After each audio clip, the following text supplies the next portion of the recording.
It is remarkable going into this year's Game Awards, seeing just what a difference 2 years makes. Like 2 years ago, it felt like the Game Awards was on the up and up. It was on the cusp of being taken seriously by gamers. It was supposed to be this huge cultural event and phenomenon. And after one little award nomination, it all came crashing down. Giving Baldur's Gate 3 Game of the Year completely ruined the Game Awards credibility. After that, their view numbers tanked.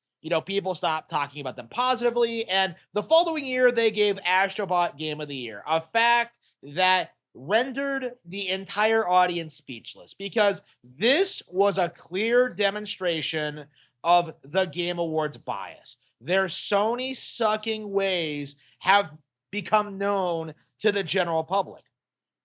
And as a result of that, it is becoming harder and harder and harder to ignore all of the patterns that we see throughout these shows. Christopher Judge is allowed to stand on stage for 8 minutes and give this ridiculous speech about how tough the production of God of War Ragnarok was, while Eiji Inanuma and Fujibayashi are told that they can't even have like a minute. Okay, on stage to accept an award. The difference in how these people are treated is very, very palpable. It's a meme now that Hideo Kojima is Jeff Keighley's boyfriend. It's so well known that they, like Statler and Waldorf, even called them out on it. It is insane how deep the Sony bias goes in the gaming industry. And over the past couple of decades, it's been slowly eroding away and becoming irrelevant. But the Game Awards is kind of the last vehicle they have to try and normalize Sony as like this industry power up. Like 17 nominations this year, the more out of any publisher. And I, the gamer, am just sitting here going like, what did they even release this year? What did they do? Nintendo put out a brand new console. They brought back a lot of older IPs. They put out Donkey Kong Bonanza, Mario Kart World, Kirby Air Riders, games that were very, very, very well received and very, very, very popular. And yet, no nominations. Kirby Air Riders and Metroid Prime 4 both came out and probably aren't even going to get acknowledged or talked about at all. Because they released just weeks before the award show. But meanwhile, they're more than willing to acknowledge Spider-Man 2 and nominate it for Game of the Year, even though nobody had played it yet.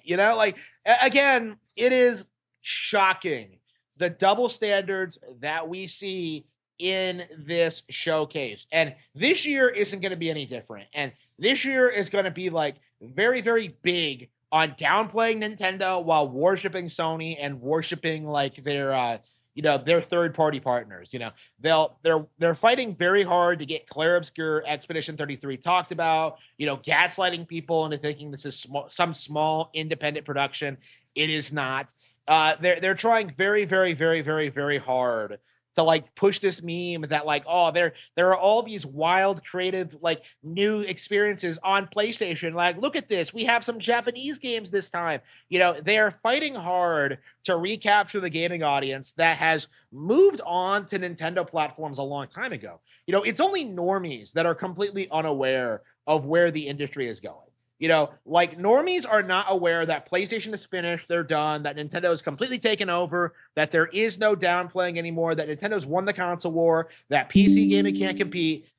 It's only people who are completely out of the loop still believe that. And the Game Awards is trying their best to enable this delusion for as long as possible. You're seeing people do new news articles about how Nintendo's stock dipped. And I, a Nintendo stockholder, am just good. I can buy more stock. It's oh, whoa, a stock price dip. This has never happened before to a successful company. It's do you not know how this works? Do you really believe that the line indefinitely goes up forever? That's not how this works. It's just stupid. It is downright ignorant, the nonsense that you see gaming journos and the industry try to pull. Okay, it is embarrassing the lengths that they'll go to try and downplay Nintendo and try and prop up Sony and their partners. And that's what the Game Awards in essence actually is because it is Sony that's funding a lot of this. It is like, the third parties, like they're doing everything they possibly can to keep the video game industry Western. They're doing everything they can to keep it woke. They're doing everything they can to keep the problems just perpetually present. They're ruining video games in a sense. And that's true every single year without fail. There has never been a good game award show.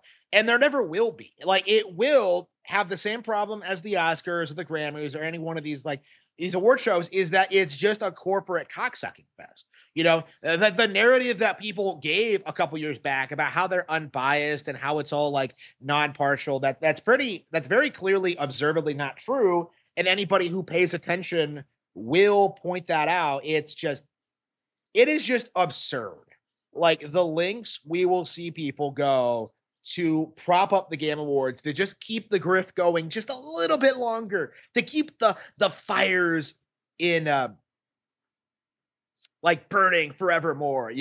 Like, it is embarrassing, like how these people will like live or die by the Sony banner, and like a lot of people, I think, have hedged their entire careers on this. The idea that Sony was going to be like the dominant force in gaming, and like they were the innovators, they had the best first party developers, they put out the most critically acclaimed games, and like the end result is that Nintendo's the one that beat them at their own game.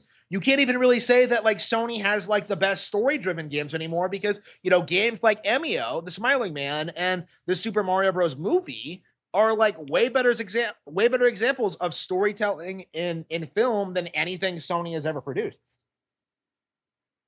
You can try to shill like Detroit Become Human all you want, but the reality is that game is a decade old, and Nintendo is going to be putting out more story-driven games all the time. You can see about like all these like amazing strategy games that are coming to PC all you want, but Fire Emblem is bigger than all of that now. Like, there is just no getting around it, is that Nintendo is dominating all these niches and all these subcultures, and a lot of these 40-year-old man-children just can't bring themselves to admit it. It is absurd, like, how bleak things are looking for the wider video game industry, and how they're just sticking to their guns and still refusing to acknowledge the reality of their situation, is that they threw everything they had at Nintendo and still failed. Every single IP, every single video game console, every single company went up against Nintendo, and they failed.